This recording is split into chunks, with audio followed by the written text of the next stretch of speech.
this process was initiated, now almost 2 years ago, and went through a fairly rigorous set of steps, including a very systematic literature review that identified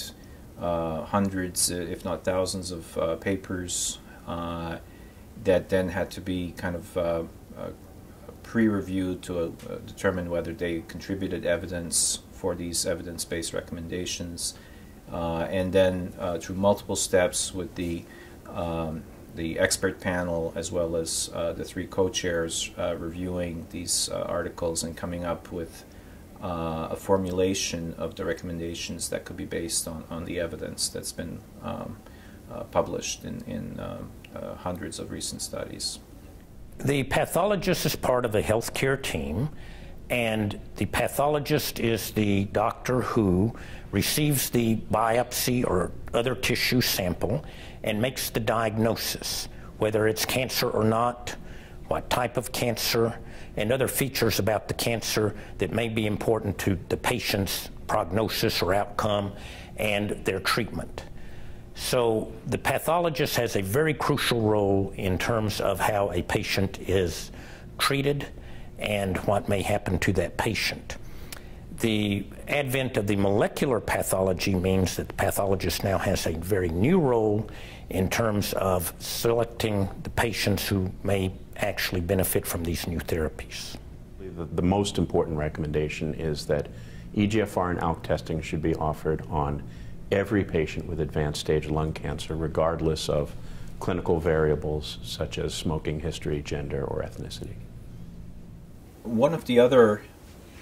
important findings in recent years has been that if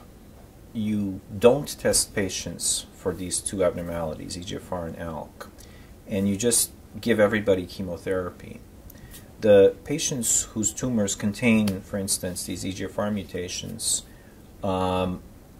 do significantly worse with chemotherapy than they would with the targeted therapy. So you're actually doing harm by not testing patients for these abnormalities. And very likely the same thing's going to apply to the subset of patients whose lung cancer has this ALK gene fusion. I think the things that oncologists should keep in mind is that this is something that requires an active interplay and discussion between pathologists and oncologists in each center taking care of patients.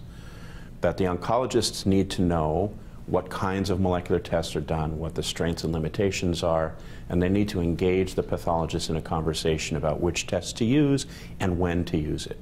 We have made recommendations where data was extremely clear about what should be done, but we left a number of issues up to the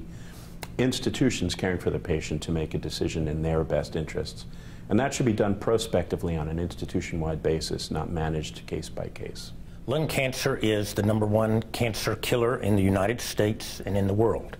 For the first time, we now have a therapy to offer to patients that can prolong their survival, that involves molecular targeted therapy, and therefore this promise of improved survival is something that is very exciting for the patients and their doctors, their families, and will hopefully have a big impact eventually on lung cancer itself.